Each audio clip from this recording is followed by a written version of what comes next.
Assalamualaikum, welcome to my YouTube channel. Halo teman-teman semua, semoga tetap sehat dan tetap semangat belajar bersama Ibu Duro. Dalam video kali ini, Ibu Duro akan menjelaskan tentang noun phrase. Siapa yang sudah mengenal istilah noun phrase sebelumnya? Kira-kira noun phrase di sini sama nggak dengan noun sebagai kata benda ya? Wah, penasaran kan? Kalian bisa menggunakan noun phrase untuk membuat tulisan kalian dalam bahasa Inggris menjadi semakin canggih loh.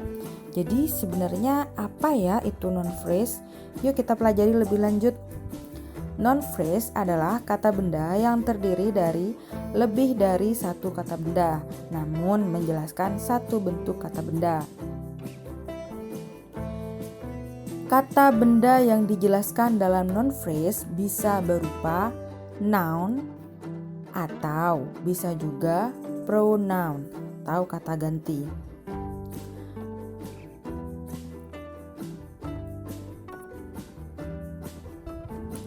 Noun phrase biasanya digunakan saat satu kata saja masih kurang spesifik untuk menjelaskan sebuah noun. Penggunaan noun phrase diharapkan dapat menjadi informasi suatu noun menjadi lebih lengkap. Jadi, noun phrase digunakan untuk menjelaskan secara detail tentang satu kata benda atau kata ganti. Kita lihat contoh di bawah ini. Kita punya contoh woman walks on the bridge. Kata woman menjadi subjek dari kalimat ini. Tentunya sebagai pembaca kita tidak bisa mengerti woman yang mana yang dimaksud oleh penulis. Kemudian kita juga punya contoh a woman in the black hat walks on the bridge. A woman in the black hat ini menjelaskan woman yang dimaksud oleh penulis. Jadi pembaca langsung bisa mengerti perempuan yang mana yang dimaksud oleh penulis.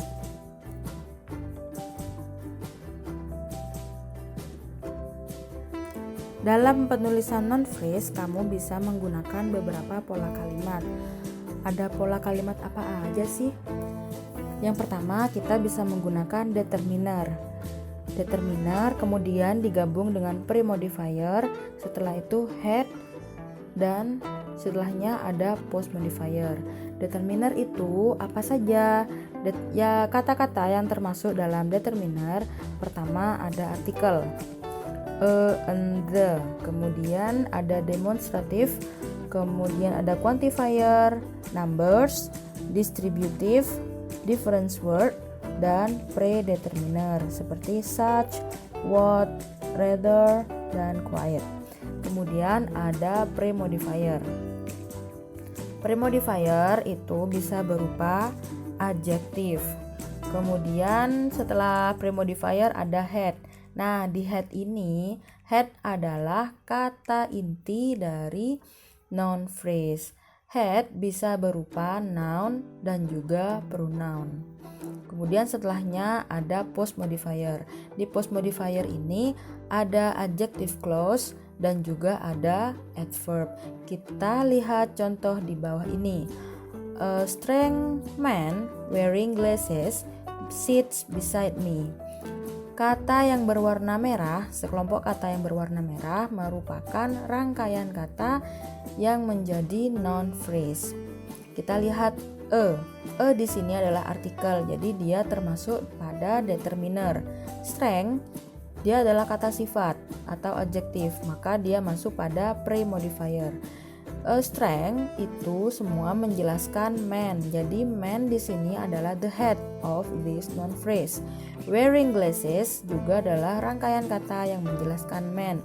Jadi a strength bla bla bla wearing glasses itu semua menjelaskan tentang man.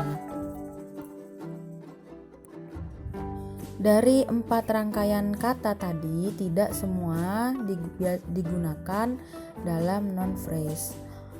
Ada kalanya hanya determiner dan noun, kemudian premodifier plus noun, juga determiner plus premodifier plus noun. Kita lihat contoh ini.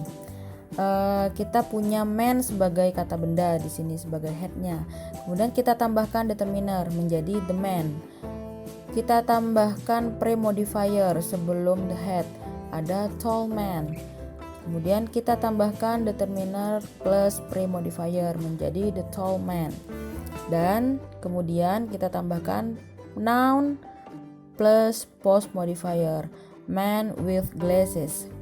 Kita tambahkan sebelum noun menjadi determiner dan setelah noun post modifier, the man with glasses. Selanjutnya premodifier, noun post modifier, the tall man with glasses. Kemudian determiner, premodifier, noun dan plus post modifier, the tall man with glasses. Ini adalah rangkaian kata untuk membuat noun phrase atau untuk mengkonstruksi sebuah noun phrase.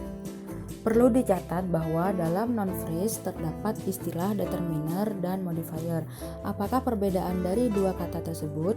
Determiner adalah penentu jumlah, kondisi, posisi dari sebuah noun. Sedangkan modifier adalah penjelas dari kata benda. Apakah itu berupa kata sifat atau berupa kata keterangan, itu ada menjadi modifier. Nah, untuk membuat modifier bisa berupa yang pertama relative pronoun. Relative pronoun adalah kata lain dari adjective clause. Misalkan saya punya dua kalimat tentang gash di sini. He has a nasty gash. Yang pertama, kemudian yang kedua, the gash needed medical attention. Nah, dua kalimat ini sama-sama bercerita tentang gash. Agar tidak melebih-lebihkan informasi, maka dua kalimat ini bisa digabung menjadi satu. He has a nasty gash which needed medical attention.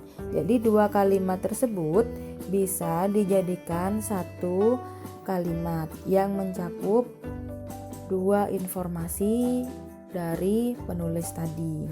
Nah, ini salah satu keajaiban noun phrase yang membuat tulisan kalian menjadi wow.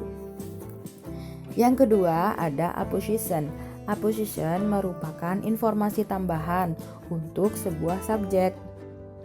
Kita lihat ada contoh di sini, ada dua kalimat. Bowo is a TikTok player. Yang kedua, Bowo visited Run Studio last month. Ini dua informasi. Yang pertama, Bowo adalah pemain TikTok. Informasi yang kedua, Bowo mengunjungi Run Studio bulan lalu. Nah, dua kalimat ini bisa menjadi satu kalimat dengan dua informasi. Caranya kita buat apposition. Bowo, a TikTok player. A TikTok player merupakan informasi tambahan untuk Bowo. Jadi Bowo, a TikTok player itu semua menjadi noun phrase dalam kalimat ini. Selanjutnya ada coordination. Di coordination maksudnya adalah ada dua informasi yang digabung dengan kata konjungsi and, but, for, kemudian or, itu yang tercantum yang dicakup dalam kata fun boys. Nah, contohnya saya ambil and di sini. All the senator and their aides are in the hall.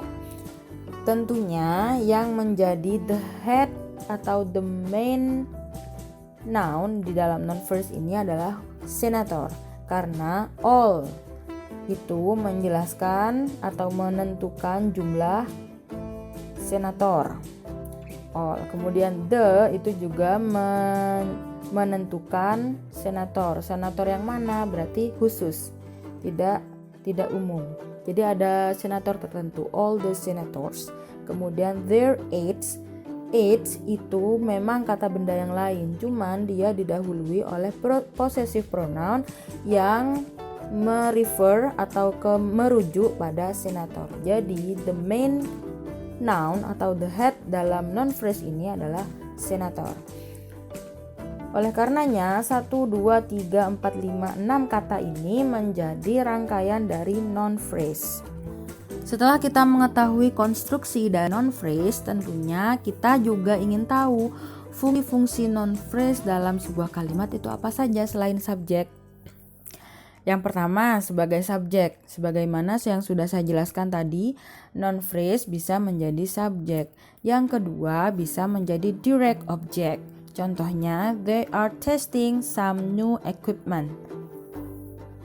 Some new equipment merupakan direct object dari kata are testing. Kemudian ada indirect object. The bank gave Anwar's father a loan. Selanjutnya ada subject complement.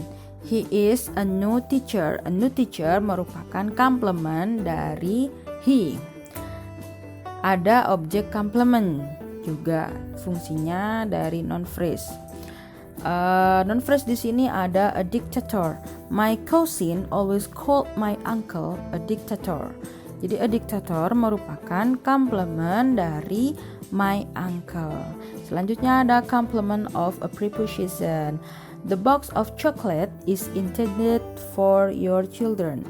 Your children merupakan complement dari preposisi for. Terakhir ada adverbial. Sugio will be here next week. Next week itu merupakan gabungan kata benda.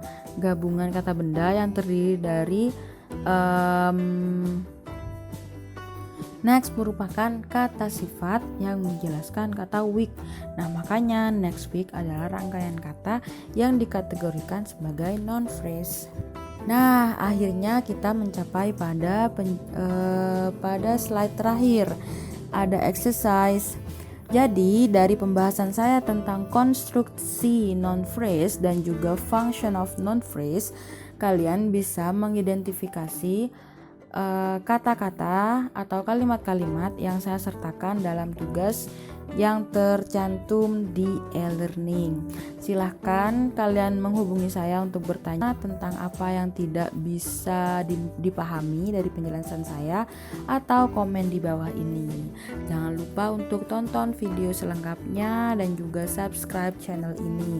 Semoga bermanfaat. Assalamualaikum warahmatullahi wabarakatuh.